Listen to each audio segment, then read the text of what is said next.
Ladies and gentlemen, yes, this is your favorite show, Sports Unfolded, with your favorite hosts, Eric and Ron.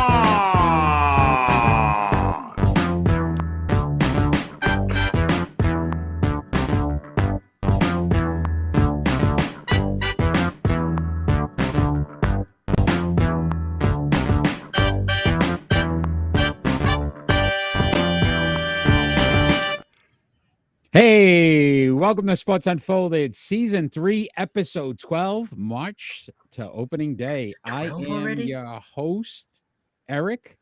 My main man right over there, Ron. How are you tonight? Fired up, ready to go. Fired up and ready to go, as usual, my friend. So I'm not surprised. All right, so the over under on lost Christmas cards Okay, is four. We're way over. I'm going over. I'm already putting. I put my money in. Well over 4. Be ready. Be ready. Yep. I mean, we shouldn't have much to start off with our leadoff story and you pissing people off because it's about March Madness. So March Madness is in full swing now. Teams are already in the Elite Eight. Your thoughts on what so far has transpired in the tournament? Some of the things that you're looking for. There's still some Sweet 16 matchups tonight.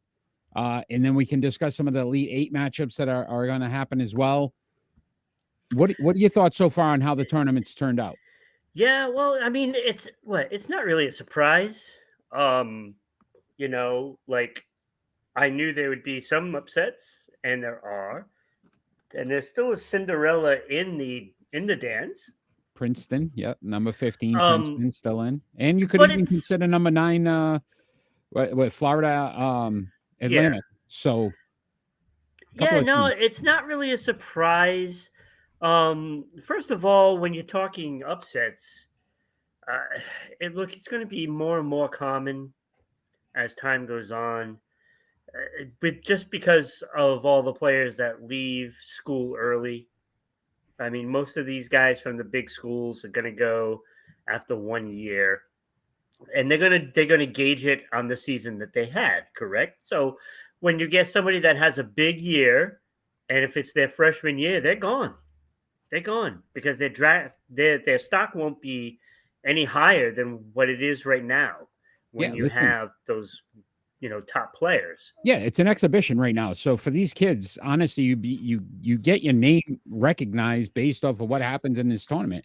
The further some of these teams go, there's teams now looking at these kids and saying, "Wait, I didn't really pay much attention to them." Yeah, because when And you look at makes a difference. you look at these matchups. Of course, there are some matchups tonight.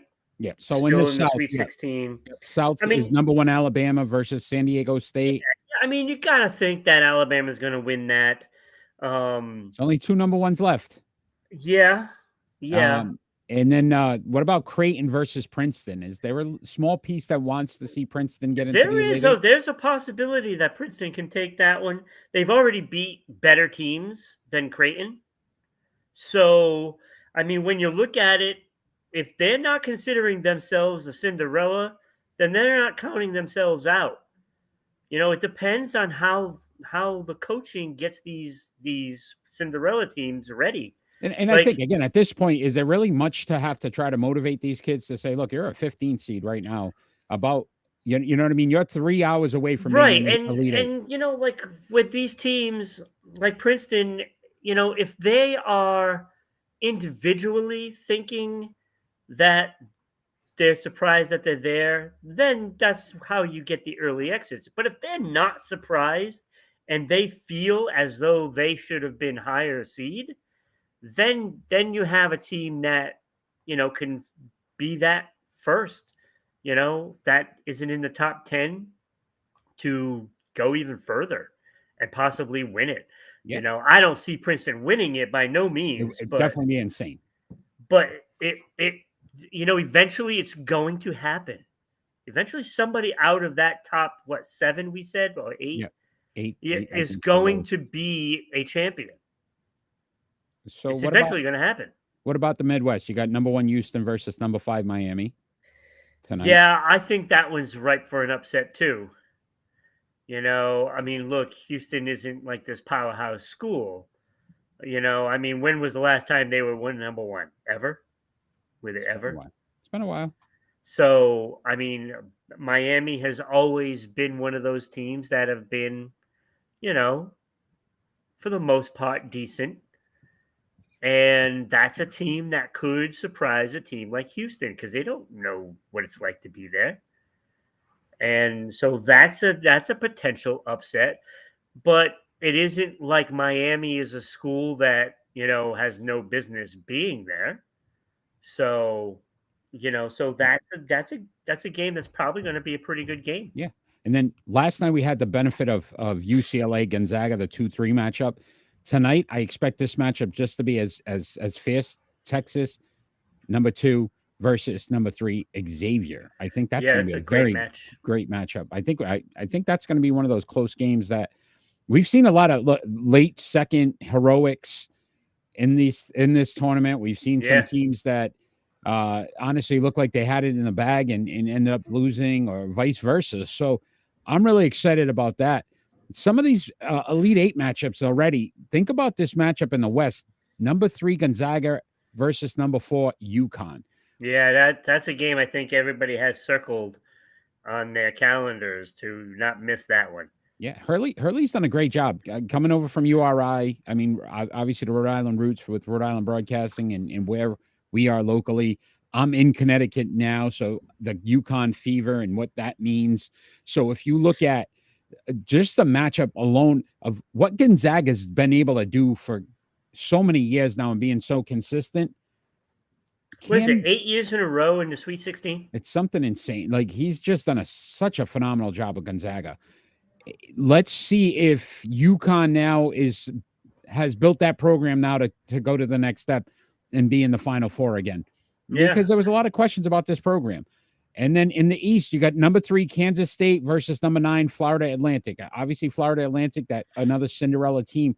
But the way Marquise Noel played last night, and you think about the show he put on versus Michigan State: 20 points, 19 assists, 5 steals.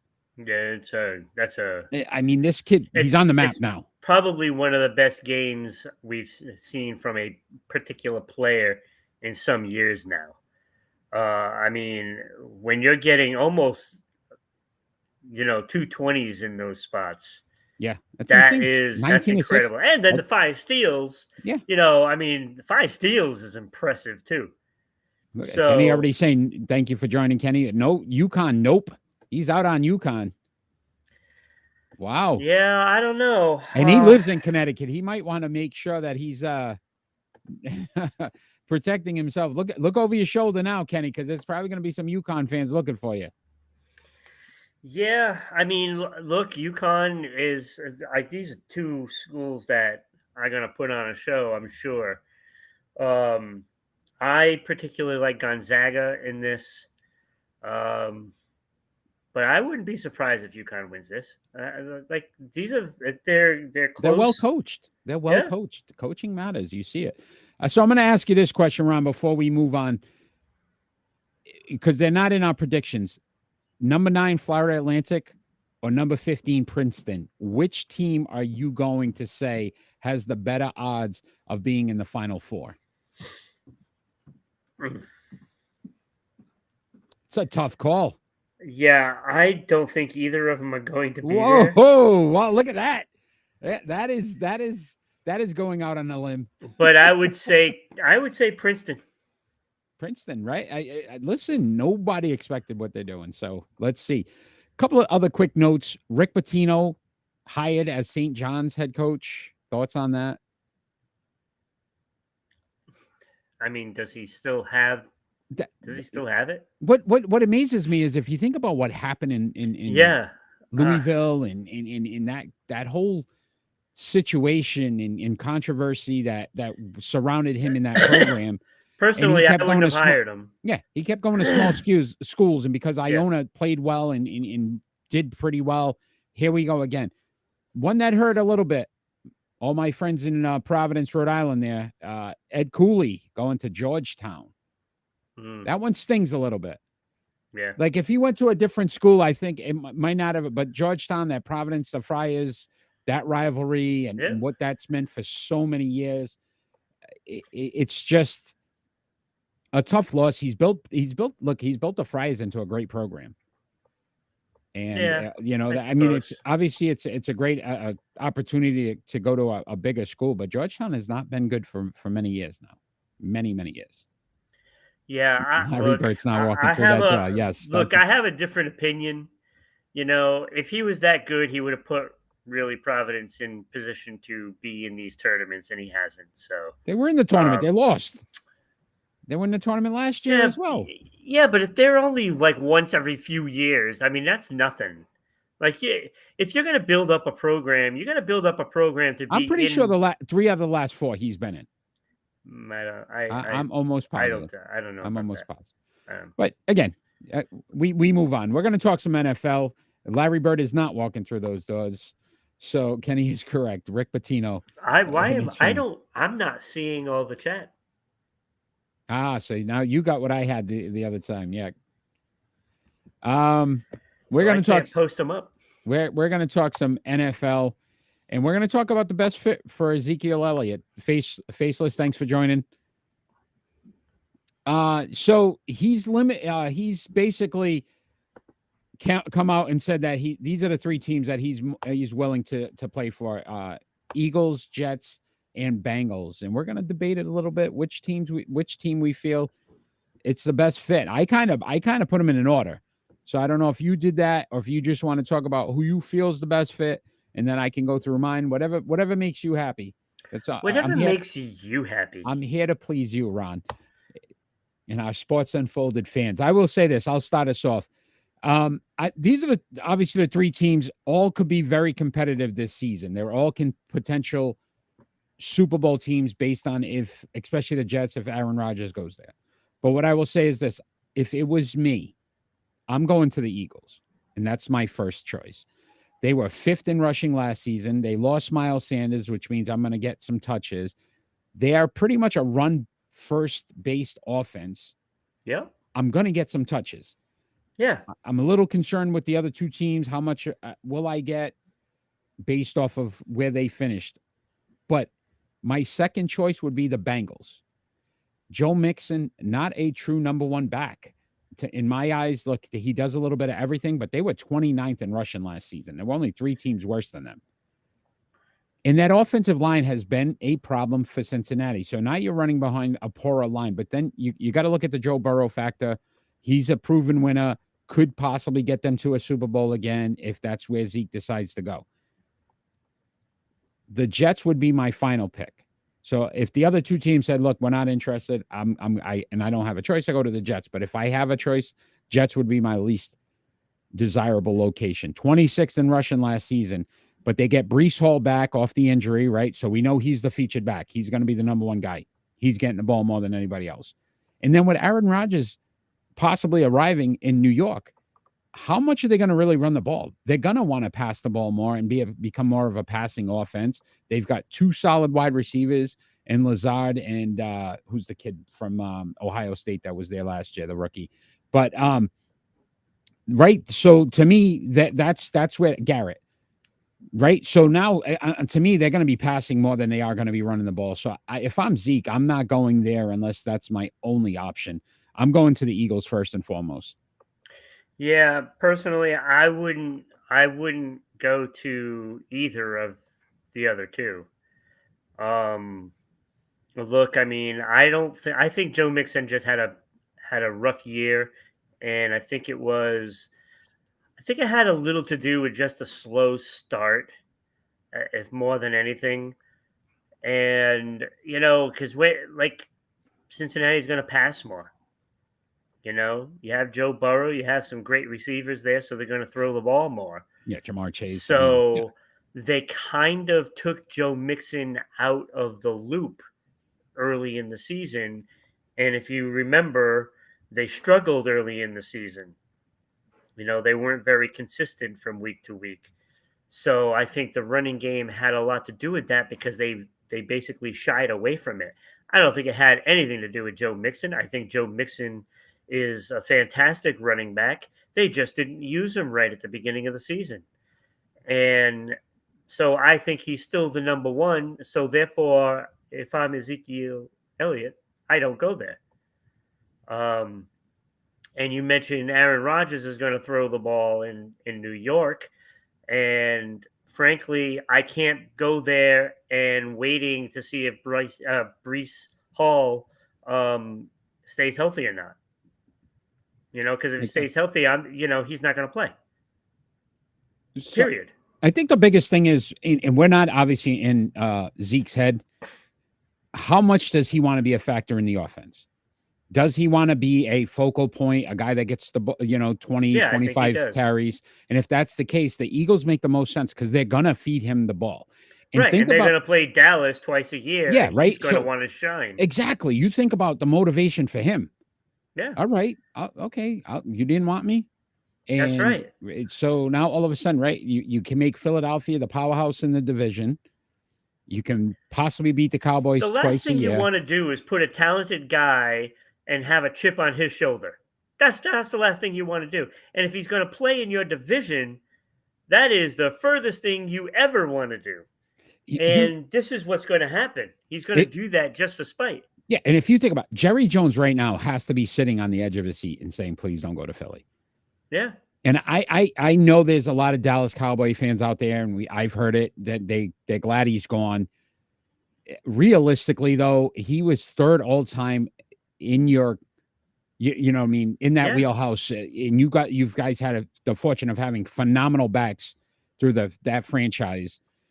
You can't tell me seeing him in an Eagles uniform, a former Dallas Cowboy who meant so much to the organization the last few years. You don't think that the Eagles are going to try to sign him? Oh, it's going to sting. They want to. Yeah. And it's not because they don't think he's talented either, because I'm sure he can contribute. I think the right offensive line, which Philly has, that run first offense mentality that they want to block the run. You still got Jalen Hurts, who's that X factor. He's probably, I'm going to say it, and I know it pisses people off, but I think he's an upgrade from Dak. And to me, so you're getting a better quarterback, a better offensive line, a better offensive philosophy that would work for you. To me, Philly makes the most sense. I would have signed this deal as soon as Philly said they're interested. I mean, if anything, you're talking about a quarterback that just makes better decisions. Yeah. And that's what I'm saying. Why wouldn't you want? It makes the most sense. The most sense. So we're both in agreement. Philadelphia, it makes the most sense. Zeke Elliott. Yeah, I wouldn't even consider the other two. I'm surprised he picked if I was him, I'd go to a team that, why do you think he put those three teams? Like, he's basically limited himself now. He's picked these three teams. He said these are the three teams. Why do you think he put the Bengals and Jets in there? I think he just wants to win. Right. So that's the only reason I could see, especially the Jets with the Aaron Rodgers thing. Right. Because he's like, if Aaron Rodgers comes and all these other players come with them, we may have a team. So let's talk about one more. I thought I would never hear myself say that about the Jets win a Super Bowl. Yeah, please. Oh boy. So let's talk about. There goes the Jets for the Christmas card. Yes. So Tom Brady's back. Tom Brady is back, but not in the NFL. He's playing in the WNBA now. So he is now a minority owner of the WNBA team, the Las Vegas Aces. Do you think he will eventually move into an NFL franchise ownership?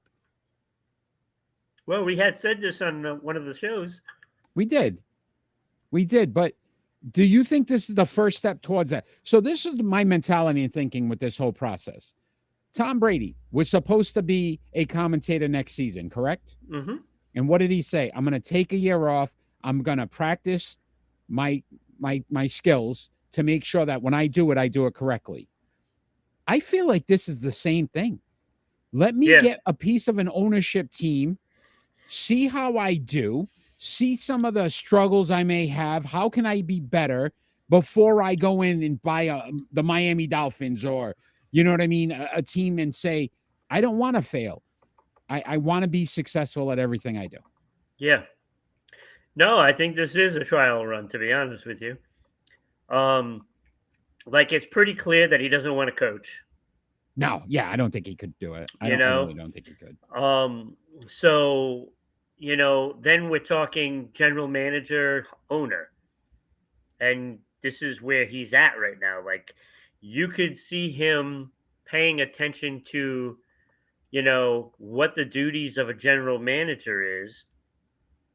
And, like when you look at it, John Elway, I mean, can't you see that path? Yeah. Listen, it's just a question of what team where. Right. So it's going to be in a position where, okay, he's going to get the experience. He's going to see how a general manager works. He's going to see how the ownership works, what he has to get done, all these laws and rules and stuff like that. And then he's going to apply it into the NFL. I mean, I can see this. Anybody that has known Tom Brady, when he goes into something, he's going to try to be the best at it.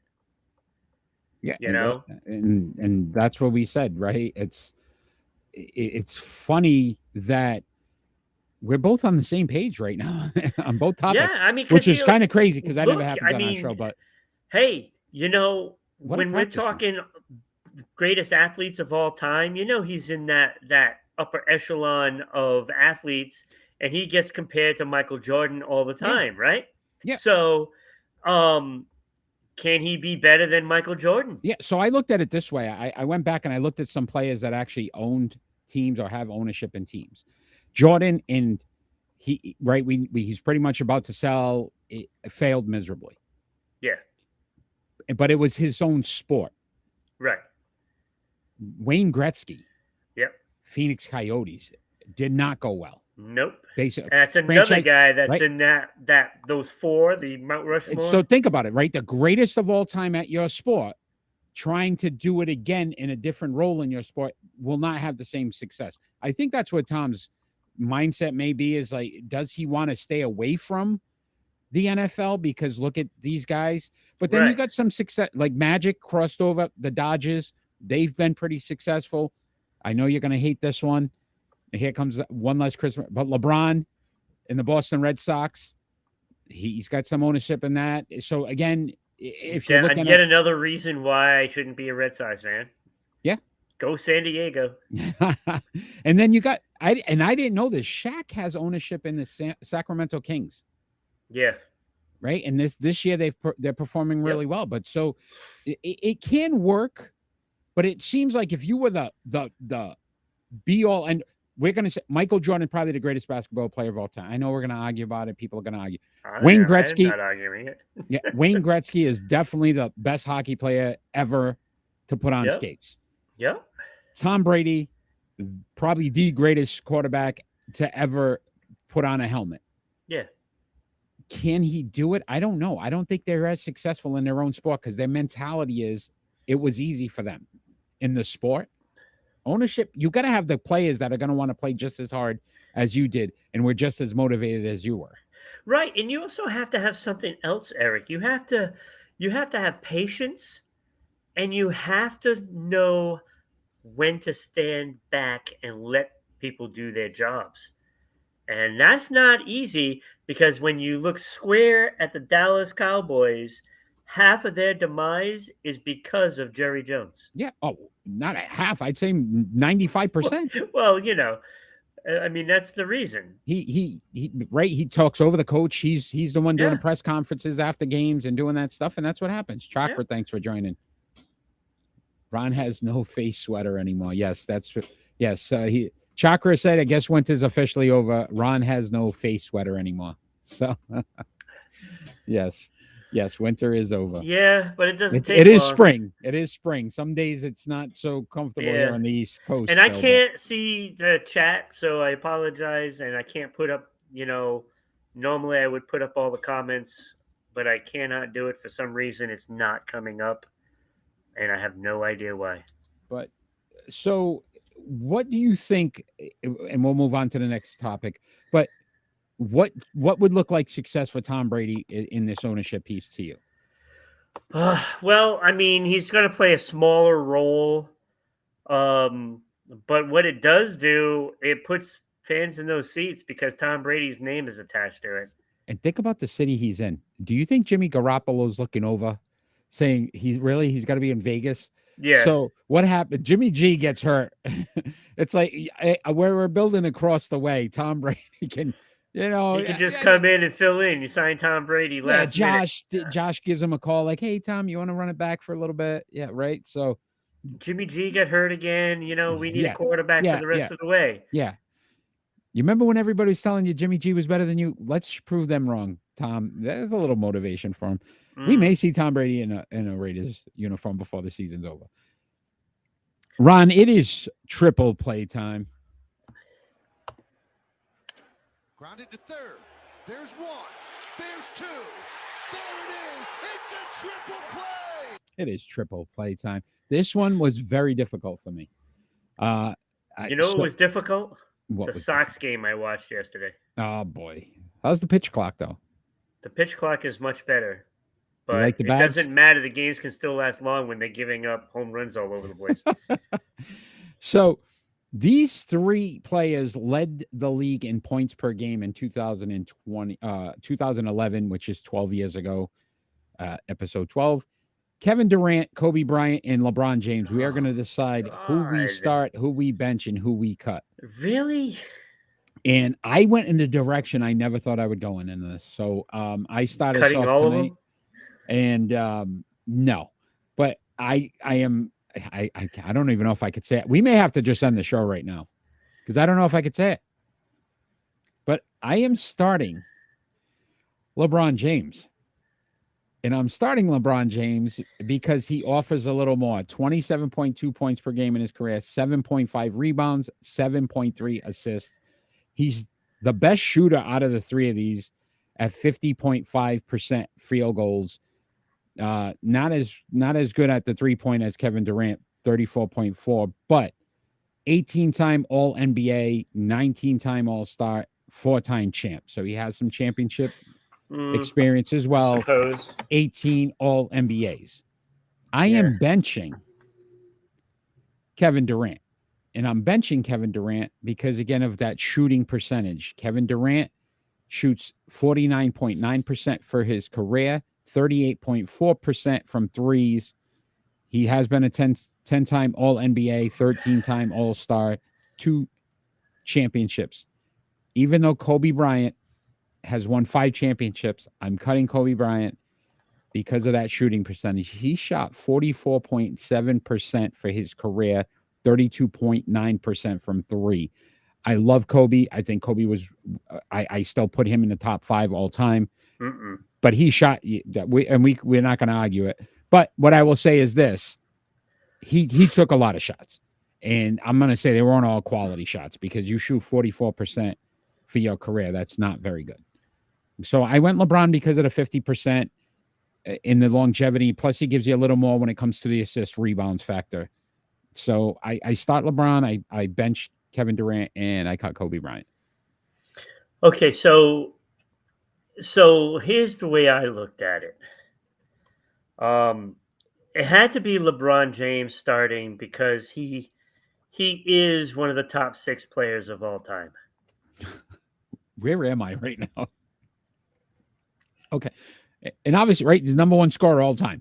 But right, that has no bearing on my decision. He's just the 6th best player to play all time. Okay. Period. There we go. 6th and the 6th best. Okay. 6th go ahead. Best. Yes. So if you want me to name them, no, I do not. Michael, no, Larry, go ahead. Magic, Russell, Kareem. You struggled there. Go ahead. I just wanted to make sure I had all of them. Okay, go ahead. So anyway, the 6th best player of all time, LeBron James. Yes. He has to be the starter, right? Now, he's hurt a lot, right, lately? Well, he's also, he's right. So 20 years. Therefore, I cannot take Kevin Durant because then you might not have nobody playing for you. Yeah, but Kobe was hurt a lot too. He still played 400 more games than KD. So I will take Kobe Bryant, put him in that backup role. With those 5 championships, 18 All Stars, 15-time All NBA. He's also better defensively than KD. And I'm sorry, when it comes playoff time, the Celtics exposed him. He wasn't as good offensively when you know how to play against him defensively. And therefore, I cut Kevin Durant. Well, I think his numbers are going to suffer. And I don't know if he's going to play more than one more year, which is already what I've been saying now for several weeks. yeah, look, this wasn't an easy one. I know. No, it wasn't. Your because I personal really feelings, don't like any of them. but they're all, and you look at it, they're all about this kind of the same. Yeah. In one way or another. The score is first. Yeah. You know, so it was just interesting. And they all obviously double And digits. I don't think that Kobe, made wise decisions on his shot selection. Yeah, no. And, 44.7%. it's like I don't have him in my top 10. Yeah, I think you're insane for that, but I'm not gonna. I don't have him in my top 10. Come on, I'm going to take Dr. J over him. I can't. To me, Kobe was the closest thing to Jordan in my eyes, and I'm not saying he's the second best player ever. That shooting percentage isn't good enough. Yeah, it's not good enough. Just the competitive. It's not good enough. Yeah. So I did a run on this one though. You look at the eye test and what he was on that court. He was ferocious. I'm not saying that. There was nobody better on the court every night when he was on that court. There wasn't. No, that's not true either. There wasn't. Because even the championships that he won or lost. Michael, so you're going to tell me he was better than Michael on the court? He played against Michael, but Michael obviously was later on in his career. Still, I would. And still you don't take think he Michael had something to over him, prove? He's one of those guys. He's like a Tom Brady. When you put him on the court, he was a different animal. I'm just saying, not in my top 10. He was okay. I'm not trying to change your mind. I'm just saying I don't agree with it. So we have no cards from the Jets. We have no cards from probably Kobe Bryant's family. All the Lakers fans. We'll go with the Lakers. Or the Lakers. Or Kevin Durant for that matter. I told you over. I already called the over. Yeah. I already called the over. So let's continue this NBA theme. Really great triple play. And we just started. That was a great triple play. And we just started. Yeah, we just started. And I've already gotten rid of 4 Christmas cards. NBA time, and we are going to talk some Paul George injuries. Oh, here comes more. More cards. I know that's a little bit of a surprise, but how does it affect the Clippers? What? And their chances? He has an injury? I know. It's kind of crazy to think about. Oh, my God. I would have never have thought that. And my producer is going to bring up that injury. You could see him, on the court. Can they advance in the Western Conference without Paul George? No. No. All right. And the next story. See, that took like all of a minute. Look, this is okay. This is the beginning of the end of the Clippers right here, right? I think when you think about it, I think they've been one of the biggest disappointments in NBA history. And that's crazy because you think about that Lakers team when they got Karl Malone and Peyton, but that was a 1-year thing, 1-year experiment. It didn't work. No, they've been 3 years now with him, Kawhi, and trying to build this super team with the Clippers, and this happens every year. Every year.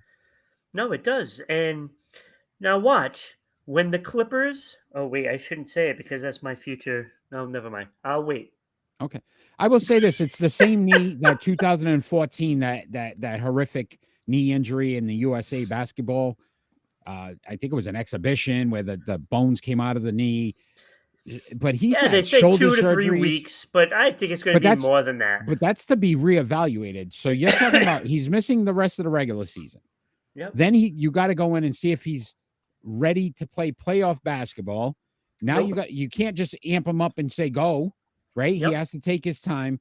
Right now he's second on the team in points. He's 4th in rebounds, 3rd in assists, tied for 1st with steals. He's 1st in minutes. This is a big loss. This is like pulling a Jason Tatum off of the Boston Celtics for the Clippers because he's that guy. He's that guy. We got a no, knockout. look, Got a knockout there. I thought the bell rang. All right. yeah, that's what it was. It's a knockout for A the knockout. Clippers. Knockout for the Clippers. I like it. That's it. It's over. Season's So, done. do you break them Let's up? pack it up. Do you say this experiment? We'll has a talk name? about it in a little while. Okay. All right. So we're going to talk some Celtics because this story continues to grow, and it's snowballing at this point. But Jaylen Brown not happy with the organization. A lot of talk about how he feels disrespected. Would you trade Jaylen Brown when the season is over if the Boston Celtics don't make it to the finals? Yes. You gotta. Because if they're not going to make it to the finals, then what's the point? You're just going to have the same season over and over and over again? Look, it's that old saying, if you do things over and over again expecting a different outcome. Yeah, it's a definition of insanity. Right? Yeah. Look, this is where we're at. So Jaylen Brown spoke recently about his future with the team, and this was his comments. We'll see how they feel about me over time, and I feel about them over time. Hopefully, whatever it is, it makes sense, but I will stay where I'm wanted. I will stay where I'm needed and treated correctly. Yeah, no, this is I think it's beyond repair at this point. This is what we're talking about. This is like you see this drama now. How do you think it started in Brooklyn? So these little stupid comments, right? And then they keep growing and growing and growing, and everybody's butt gets hurt, and then you have to just a little butt hurt. All right, Rod. Then yes, you're rebuilding, right? So that's it. This is it. Enjoy it while it lasts, folks, because it's back to the drawing board again. And can I say, this is what bothers me about sports today. Maybe you know what? Let me rephrase that. This is what bothers me about sports in general. Because I even remember when Scotty and Michael, and there was always that Scotty wanted to be the guy. Shaq, Kobe. Right? Shaq and Kobe. And listen, Shaq and Kobe would have won probably 8 to 10 championships. Yeah, they would have. Right? And yet here we are, right? And now you're going to see the same thing happen here in Boston because Jaylen Brown just can't say, look, all right, if I got to be 1B, but see, maybe I'm not 1A, but I'm 1B. Eric, here's the point you're missing, though. You're talking about Scotty and Michael. How many championships did they win? 6. You're right. How many did Shaq and Kobe win? 3. Yeah, I'm not saying, but that's what I'm saying. Like, you're on the cusp of being, I mean, they're a piece away probably. Right. And this is what we said before. You're going to break it up. And they didn't do it. Yeah, but you're going to break it up because I personally can't be the second fiddle on the team. Why not? And he's not. He's the second best player in Boston. You can't say he's not. I'm just saying, but he's not second fiddle because there are games where he gets more points. There are games where Tatum gets more points. And it's what you make of your shots.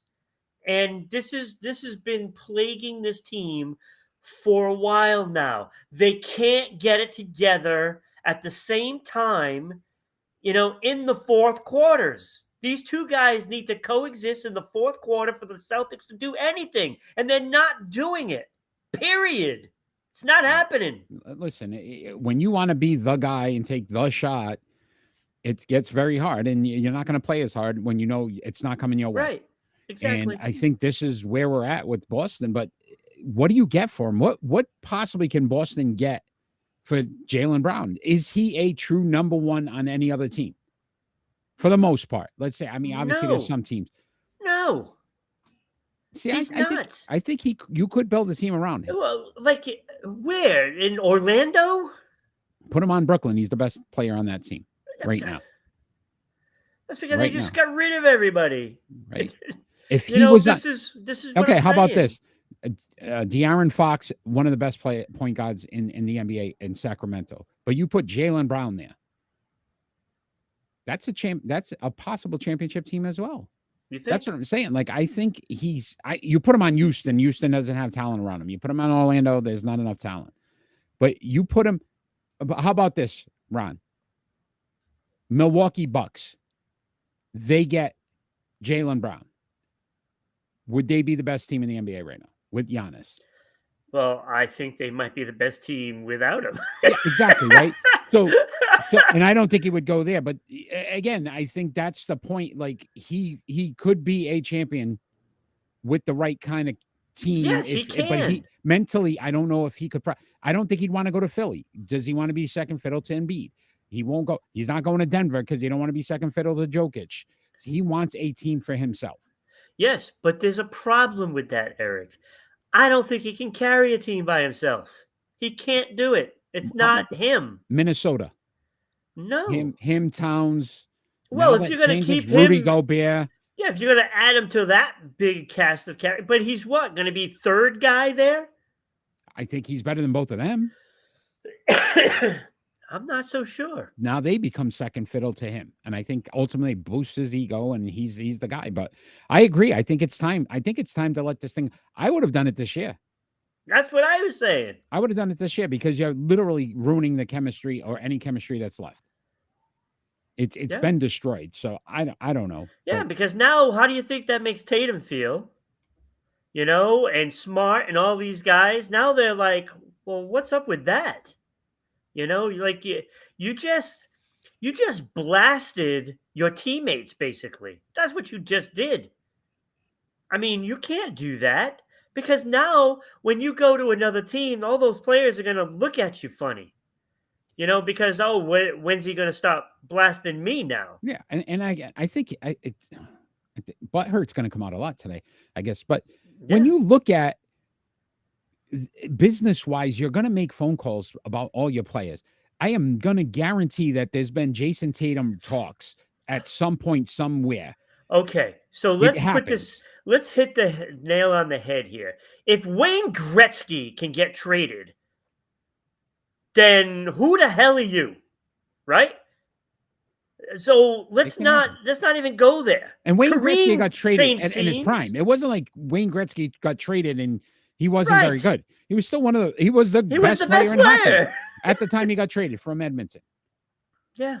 Yeah. So I just think these guys mentally just check themselves out because they feel like, and it's the way the world is now. Look, it's how the NBA is now. Players are softer.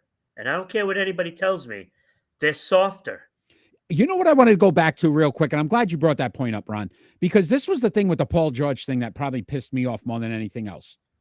They've sat these guys, Kawhi, Paul George at times, right? All these guys, and everybody in the NBA does it. Oh, we're going to sit them, rest them. We want them for the playoffs. Exactly. The few games they play in, then they get hurt and they're out for the rest of the season. Right. You're creating the softness. Yeah, you got no benefit from it.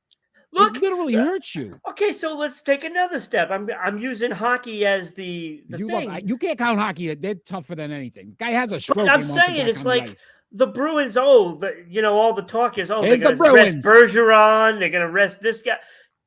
Bergeron hasn't sat. In fact, he's played every shift that he normally plays. Okay, so don't give me that. Oh, they're going to sit out. They're going to do this. No, the hockey, like those guys, they're tough. You know, when in the past, you think Bill Lambier was sitting out? You think he was sitting out? He'd be like, I am not sitting out. I'm just going to go on the court, and you have to stop me. That's the way it was back in the day. It's not like that now. Now they don't even want to play. They want to play 5 minutes, try to get as many points as they can in that 5 minutes, and they go sit down for the rest of the day. Yeah, the league definitely. And I like the fact, and it's been discussed now that there's going to be some kind of minutes or games played for you to get an award. So I think maybe it motivates guys to say, look, if I want to be the MVP, I want to be right. It has to be fair. I don't blame the player. I think most players would try to play injured. The companies are just trying to protect their investment. So Chakra believes it's more about protecting the investment. It could be, but again, what game they could get hurt just walking out of the arena, going down riding a bike. But so that's what I'm saying. Like, I get what they're, but you put yourself, think about the NBA in what you put the position in of saying, look, could they have been a number one seed if those guys played all year and played well? Now, all of a sudden, you're a 4th, 5th seed. You have one of your key guys is out. and you're pretty much going to get bounced in the first round because you didn't play 75% of the games during the regular season. Yep. They're well rested, which is great, but if you're injured, you can't play at all. Right. And that's what they've created in the NBA. And I think it's gotten to a point where Yep. I love the fact that if you're going to make it, look, you want to win an MVP, a defensive player of the year, you want to win any of this stuff, you got to play majority of the games. Yeah. It's going to be like 80% or more. And if you don't, then unfortunately, guess what? You can't win the award, period. Yeah. I mean, when you look at it, you look at, some of like MVPs and stuff like that. When it comes crunch time down the stretch, that's when the award is won. It's like, yeah, we have all these guys, that are vying for that trophy. It's what you do at the end, how you finish the season. And let's face it, remember when Jason Tatum was the focal point of that MVP talk? Let's face it, it's not happening now because the Celtics are in a spiral because he's downward. He stinks now. But that's a whole Just other saying. story. Yeah. They're not talking about him anymore. But he did score 55 in the All-Star game, Ron. So as a Celtics That's fan, important. I'm so excited. Yeah. Whoop-dee-doo. That's what that did. And that's what I'm saying. Like they played hard. Can I say that dynamic too? I think ultimately ruined that relationship because there was so many fans that wanted to see Brown versus Tatum that it actually, I think, enticed them more to say, look, we don't like each other. If that makes sense, I don't know why I think that, but to me, I feel like the way the fans wanted to see it so bad, and then the two of them just kept going at each other to see who was better. Well, they're going to get their wish next year, that's for sure. Ooh, future prospects, it's coming. He'll probably end up in Brooklyn. He probably will, honestly. So let's, great discussion, by the way. Great discussion, Tracker. Thanks for bringing that up as well. Can we talk some major? Let's talk some Major League Baseball here, and we're gonna bring up. We may consider the best. I'm having all kinds of issues. The best baseball player in baseball today, Shohei Ohtani. Would you consider him the best baseball player in the game today? Yes, he's been for a couple of years now. But do you think the World Baseball Classics, Japan winning it, does that elevate him even more? Yeah, it elevates it more because that puts it on a world scale as well. And what he did to Mike Trout was just not even fair. Right at the end of the game, right? The final strikeout to get the save. Yeah. And the excitement there. But think about this, Ron. He's probably the most dynamic player we've seen in baseball since, and the first guy that came to my mind was Ken Griffey Jr. And not because he was a guy that, even though it wasn't on my team, and I wanted to see every day what he did. Absolutely. And it's almost like that now with Ohtani. Does he hit a home run? If he's not hitting a home run, is he pitching, 7 innings of fantastic with baseball? 10 plus strikeouts. Right? Like, it's just insane because you want to see this guy now. He's become that guy. Player. He is. When I look around the league, I mean, you see some players that, can hit the ball. Then you see some players that can field. Then you can see some players that can pitch lights out. Well, this guy can kind of do it all. Like he does it all. And and you mentioned Ken Griffey Jr. and that's really, I mean, outside of that home run chase that was false, Yeah, but fabricated. Okay, And we get it. But outside of that, you look at the kid, Ken Griffey Jr., and he was the guy. Like, everybody wanted to see him play. Everybody thought he was the best player in the league, bar none. I still remember the home run derby round when he flipped his hat backwards. Oh, my God.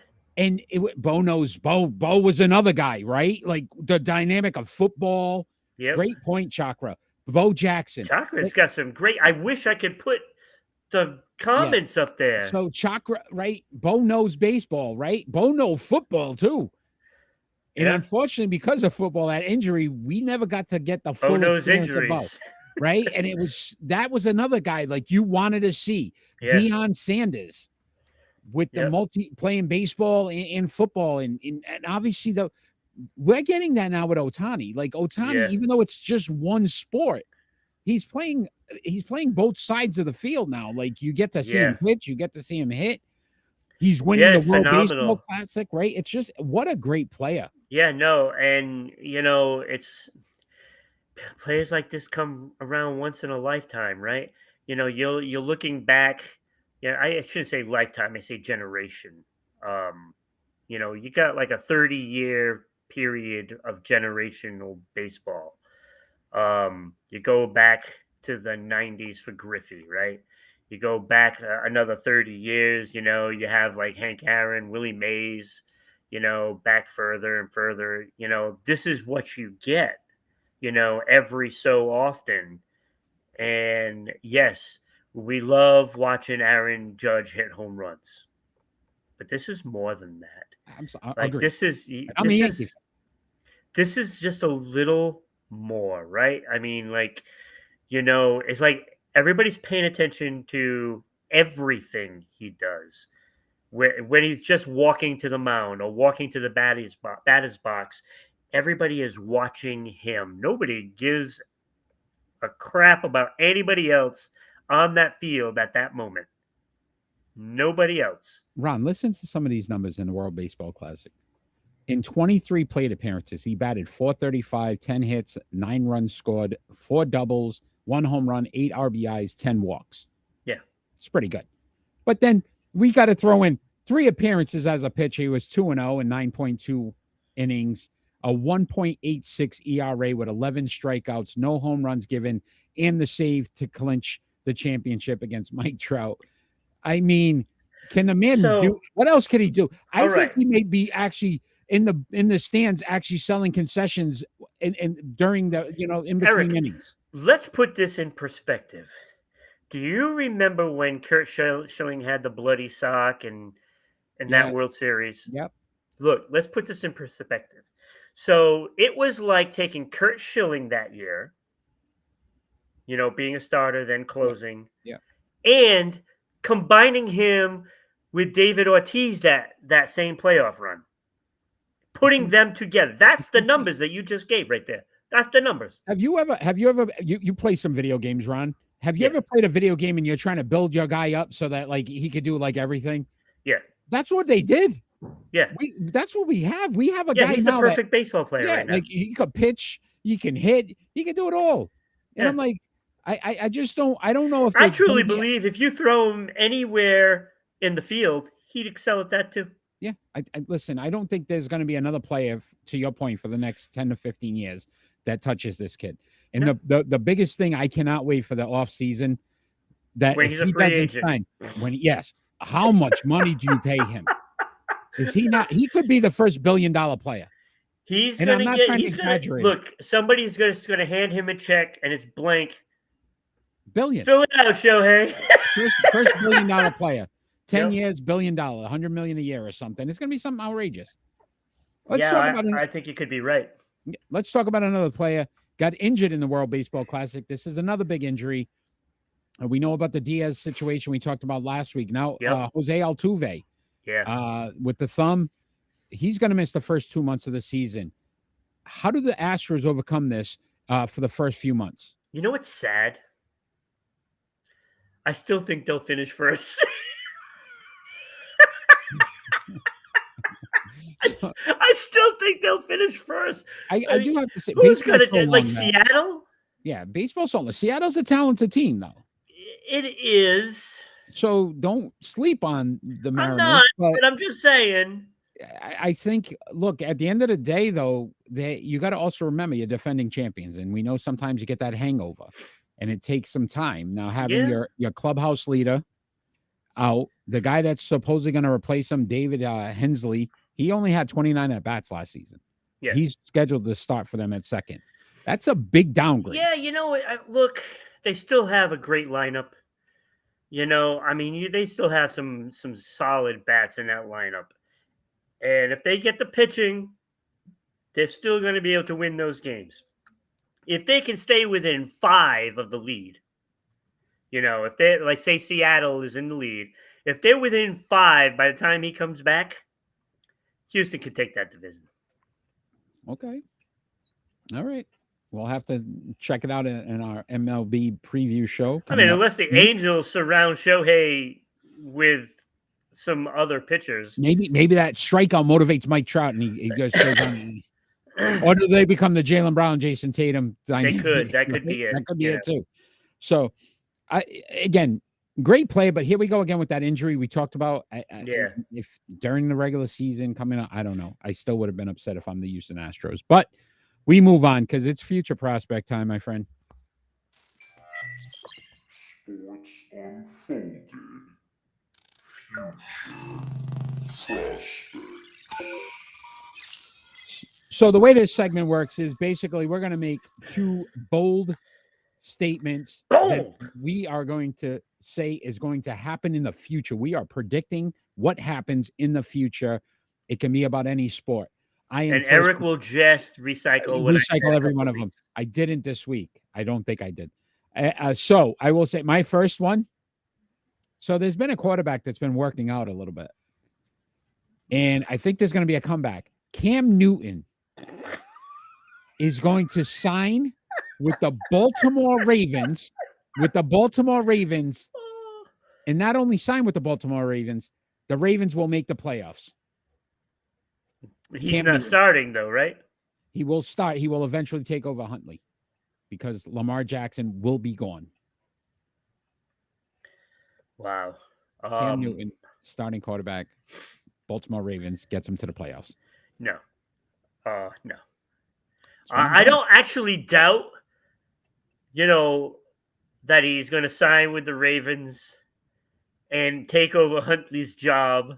I don't doubt that, but they're not making the playoffs because, first of all, when you take over somebody's job, that means that they're struggling and they're not a good football team. I am almost positive as well. I'm pretty sure I read today, Nelson Aguilar signed with the Ravens. So he's got a top-notch wide receiver to throw to as well. It's a done deal. Done deal, playoff bound. Baltimore Ravens with Cam Newton. Okay, so that's not happening. I think it is. Look, without Lamar Jackson there, they're not making the playoffs. Okay, they got They're talent. not good enough. They made it with Huntley, who was not very good. They're not good enough. Okay. What do you got? What's It's like there we go now. They have a Russian player, not good enough. Come on. All right, so I will put my bold prospect statement out there. I held it back in the other segment talking about the Clippers.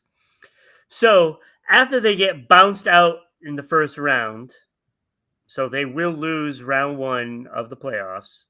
I don't care who they're playing. Doesn't even matter. They are going to get eliminated in round one, and that is going to send the Bloodhounds out scouting, and they are going to unload, and they're going to start all over.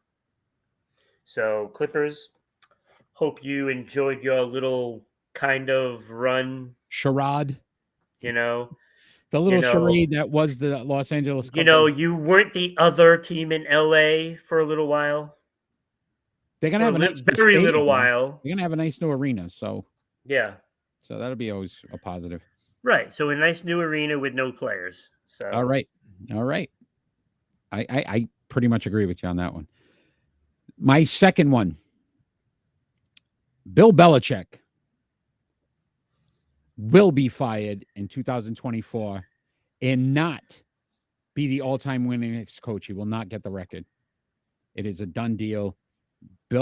Robert Kraft is going to do similar to what Jerry Jones did, fire Tom Landry after all those years as the Dallas Cowboy. That's because I've been on the phone with him. Okay. So Kraft decides I've had enough of being 9-8 or 8-9 or whatever they're going to be for the next couple of years. And he says, I'm done with Bill Belichick. It's a done deal. Yep, 2020. He wants to win. Done. Fired. Then he's going to bring Tom in as general manager. You laugh. Oh, boy. You laugh. Okay. Don't laugh. You know him and Tommy. He loves Tommy. It's his son. It is. But that was my second. What do you have? All right, so Toronto Blue Jays will be the number 1 seed in the American League when playoffs come around. And they have the best rotation in the league and the best I lineup. think they're coming to arrest you for that statement, but go ahead. Yeah, exactly. That's the emergency unit going out to Yankee Stadium right now. Okay. You're just trying to fire me up. It's not going to work. It's not. I know. I'm just saying. They're going to be the top team in the American League this year. They were great on paper last year too. So yeah, they were. Yep. How well that turn out? Not very well. Okay. I was a year off. Yeah. They should have been good. That's what it was. Year. You were a year off. You got it. You got it right, my friend. You were a year off. Oh my goodness! Back to the World Series they go. So that is our future prospects. We will tune it. We will see how many of them come true. We will continue to monitor them. All of mine will come true. But we are going to talk some NHL and one of your favorite players. I know how much you love talking about. Sid the Kid Crosby has joined Mario Lemieux with 11 seasons of 30 goals or more. Do you think this is a big accomplishment for him? And why does he not get the credit? We talk a lot about Ovechkin. When we talk, is it because of the goal scoring is more attractive? Because this kid's putting up some numbers. He's very talented. Yeah, he is very talented. It is a good and he's won good accomplishment, right? He's won some championships. Nobody is saying that, But well, you have, but when you're talking about the Pittsburgh Penguins, look at the names that they've had. You're talking Mario Lemieux. I don't care how many 30-goal seasons this guy puts up. Mario was a better player. He tied him though. Yeah, but that's because Mario Lemieux didn't play after that. There's a difference. Mario had injuries. Saying, right? So at what point do you start to say, okay, where do you take the excuses out and look at him as a legitimate top-notch NHL player of this era? He is a top-notch player from his era. But he's the number 3 Penguin of all time. So there's, I guess, the NHL stats. Crosby is the first player in NHL history to record a 30-goal campaign at 18 and then again at 35. Yeah. No other player has done that. That's it. It's impressive. Look, nobody is questioning that. Like, everybody considers him one of the best players in the league. And that's longevity. That's a long time to play, right? It is. And he can still do it. He still belongs in this league. So next year, I expect him to lace up the skates again and make another run at 30. So ranked to 31st all time at 548. Yeah. 15th in points all time. Yeah. And he's actually ahead of Ovechkin. Yeah. When it comes to points. So Ovechkin. I would rather have him than Ovechkin. Wow. Look at you. All right. There it is. There's a bold prediction. Hey, so I get a Christmas card back? Maybe, but then you lose one from Ovechkin. So either way, yeah. So I mean, there it goes. You broke even on that one. Yeah, you broke even on that one. But I mean, I don't think we give him enough credit. I also don't get one from Cam Newton either. I feel like look. At the end of the day, I think to your point, he's one of the best that done it in the last 15 years. Yeah. Yeah, no, I mean, look, I hop on him mostly because of fans that put him in the top 5. That's just wrong. He's not a top 5 player all time. I mean, he is a Hall of Famer. He's going to be a Hall of Famer when his 5 years are up. We got Ron's top 5 in all the sports. We got to do one of those, put that up. That's easy. That would be a fun one. That would be but he is a Hall of Famer. He is, a great player. I mean, this guy puts up numbers. He plays pretty well in his own end too. He does good on the face-offs. But the problem that seems like he doesn't get the respect is because he's not the best goal scorer, because he's not the season leader in assists all the time, because he's not the top face-off guy, and defensively he's not the best defensive forward. So you look at all those things, and so he doesn't get his respect. But how many players can do all of those things? That's the thing that people are missing, that fact. There's not a lot of players that can put up those numbers across the board. Okay. And he does. So it probably puts him in, the top 6 or 7 players in the league right now, which is pretty good at age 35. All right. Listen, I just wanted to bring it up, and I know I said this show should have been named all the players that Ron really can't stand, and we're going to talk about him. Oh, that's really he is a crybaby, though. This is where we're at. So I just took away the Christmas card. Take it away. So we are going to move on to our pick and roll, the best segment on this show. It's time for I still say that's Kenny. and roll. That is Kenny. Pick and roll time. And again, we're going back to the 2011 season in the NBA. All these players were drafted in 2011, and we're going to debate on these top 7 players and rank them 7 to 1. And those players are Kyrie Irving, Kemba Walker, Klay Thompson, Nikolai Vucevic, Jimmy Butler, Tobias Harris, and Kawhi Leonard. I start us off. I had some trouble. The back end of it wasn't as difficult. 4 through 1 was very difficult for me. Yeah, it was. At 7, I went Tobias Harris. Tobias Harris. That was a good one. Very good. Tobias Harris at 7, 16.2 points per game, 6.2 rebounds, 2.3 serendipity. Thanks for joining. 2.3 assists, 47.7 field goal percentage, 37% from 3, 83 field goal percentage.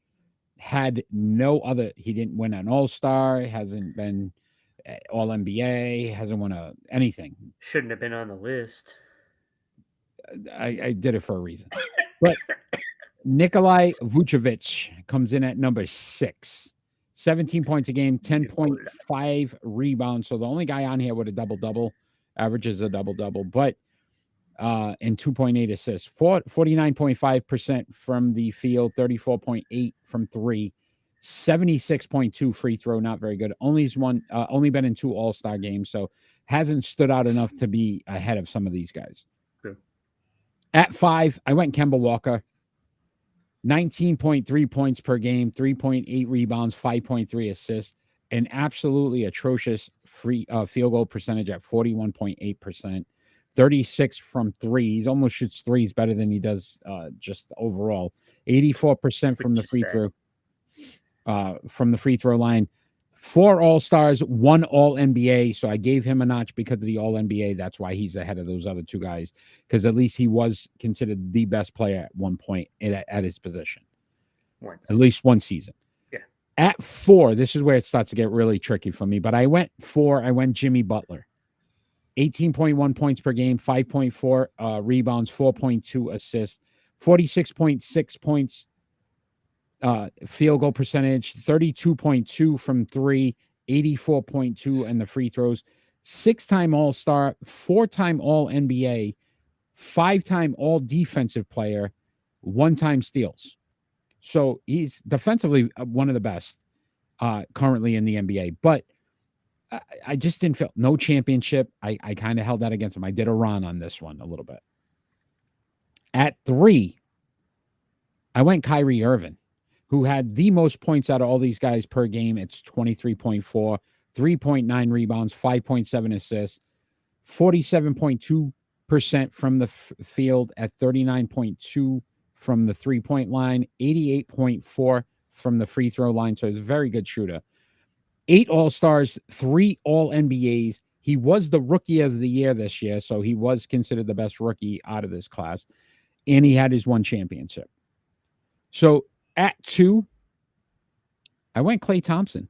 Klay Thompson, 19.7 points per game, 3.5 rebounds, 2.3 assists, 45.6 from the field, but 41.5% from three-point range. You think about the amount of threes he throws up, that's pretty impressive. 85.2 from the free throw line. 5-time All-Star, 2-time All-NBA, 1-time All-Defensive, and a 4-time champion. And even though I don't like his style, I don't like the fact that he sits out more than he plays, I put Kawhi Leonard at number one because of what he's been able to accomplish in his career. 19.6 points per game, 6.4 rebounds, 3 assists, 49.5% from the field, 38.7 from the three-point line, 85.9 from the free throw line, 5-time All-Star, 5-time All-NBA, 7-time All-Defensive, 2-time Defensive Player of the Year, 1-time Steals champ, and a 2-time NBA champ. The 2 Defensive Player of the Year, the 7 All-Defensive, and the 5 All-NBAs is what made me put him at number one. And that was my pick and roll. Okay. Number 7, who'd you have? Tobias Harris. Same. Okay. Number 6, who'd you have? Nikolai Vucevic. Nikolai. Number 6 for me, too. Okay. Number 5, who'd you have? Kemba Walker. So did I. Okay. Look at us. Number 4, who did you have? Jimmy Butler. I did as well. Oh, wow. Okay. He would have been behind Kemba if not for that defense. Yeah. 5 all defensive. Yeah. The 4. That's what put him at number 4. Yep. Number 3, who'd you have? Your man Kyrie. Uncle Drew. I could not put him at number 1. There's no way I could put him at number 1. Uncle Drew. Yes. So he was number 3 for me as well. Okay. Number 2. Klay Thompson. Yep. Look at us. Him there. Wow. As well. Okay. So I did have Kawhi or Kawhi. Kawhi Leonard. Okay. At number 1 because that 7-time all defensive. Oh my God. And 2-time defensive player defensively. Yeah. And then when you can put up 19.6 points per game, and just really control the floor when he plays. Yeah. Listen, those Spur years, he was great. The Toronto year, they won it. Again, he was still one of those players. I think since the Toronto thing and the injuries and him not wanting to play as much, but early Kawhi, one of the best to do it. Yeah. No, and that's why I had him number 1. Look, Kyrie had a championship. Look, we know who won that championship. Oh, got a little good vibes going on between Chakra and Sarah. All right. Yeah, we're all from a group. That's how I know them as well. Awesome. Phenomenal. So, so hi to both of you, by the way. Awesome. Look, I mean, he's just hard to be on a team now. Like, his ego has gotten way too big for the court, and that has actually hurt him from winning anything ever since. Yeah, agreed. And I think it was because of that year they won the championship, but he feels like he's entitled to more. And I don't understand that because he was clearly not the best player on that team. Well, it's fun when we get him right. We got him right. Good job. Yep. It is prediction time. And we had a rough week. And I fell behind 60%. That's I can tell how bad I'm gonna have a year when the first time I don't pick Joey Logano as a top 5 driver. He wins. He won. He won last week, and I'm going, come on, this is where I'm at right now. But I digress. We are 49-42, and Ron 54-37. Guys, if you're on right now and you want to chime in on some of these games, please do so. Yeah, Chakra, Kenny. Sarah. But yeah, let's get some more participation on this. We're going to fill that board right up. We are going to start off in the NBA, Ron. And the first game we're going to discuss, March 25th, together, Milwaukee Bucks at the Denver Nuggets. I'm not as convinced. Denver hasn't been playing as well as they have in the past. The last couple months, they've kind of started to come back down to earth a little bit. Even though they're at home, I'm going Milwaukee here. Yeah, I'm going Milwaukee also. Just Milwaukee is right now the best team in the league. Agreed. 329, you got the Dallas Mavericks at the Philadelphia 76ers. Oh, this is a tough one for me because like you never know who's going to show up on either team, to be honest with you. Like Philadelphia goes on a roll, then they don't, then they go on a roll. And then to me, that's like the Dallas Mavericks season. But I think the Mavs are going to try to go in there and basically shut down Embiid. And the only way they're going to do that is going to basically kind of double team him. And, my boy Luka's got to have the game of his life. So I think the Mavs are going in there and winning. Okay. I went Philly here. I think Embiid's on the MVP run now. He knows that these last few games coming up is going to make a big difference to him getting that nod. So Embiid's going to go off in this game because he knows it's going to be a big one. And Philadelphia wins. 329, I got the Miami Heat at the New York Knicks. I'm not convinced on the Knicks anymore. I think there's an average team. I went Miami here. I think Miami's going to get into playoff form now. Have they been in playoff form? Yeah, they're yeah. I'm going Knicks. Okay. So we're going to have some different results this week, I guess, right? Hopefully. So, yeah, I just think the Knicks are going to be home. I think these two teams are kind of just floating along in mid goodness. If there's such a thing. I think that is goodness. Not at all. That's a new term now. Yeah, they're not a good. They're not like a solid contender, but they're not crap. So mid goodness. Butt hurt today. I mean, you got something with the lower extremities in your thought process today. Yeah, I don't know. Yes, I don't know. So March 25th, NHL, you got Tampa Bay Lightning at the Boston Bruins. Yeah, I'm not going against the Bruins. I mean, you'd be a fool right now, right? I mean, what do they have? Like 10, 11 games left. If they win 8 of them, they break the record for wins, right? So they're going to be pushing for this. They're coming out and they're playing. Yeah, and I think they're getting healthier. You're starting to see some of those guys. DeBrusque has been really playing well. DeBrusque has been unbelievable. So I went Boston as well. I just think, look, at home, to your point, they know that the season's winding down. They want to play the best hockey. Not that they haven't played all year, but even now going into the playoffs, right? Because the importance of not taking days off at this point. Yeah. Probably important for them. March 29th, got the Minnesota Wild at the Colorado Avalanche. I'm going Colorado here. Yeah. You're right. Like this has all the makings of like Colorado's now starting to get into form, right? You've seen them creeping up, and now you're looking at them. They could possibly win that division, and let's face it, they're just gonna come out and they're gonna be at home and they're gonna be, a chance to take over that lead at some point soon, if not already. Right? Season's winding down, right? And that's when they make their move. March 30th, got the New York Rangers at the New Jersey Devils. Yeah, Rangers have been playing well lately. You're starting to see things pay off for them. And, the Devils don't play as well at home as they do on the road. I think the Rangers are going to go in there, are going to smack them around.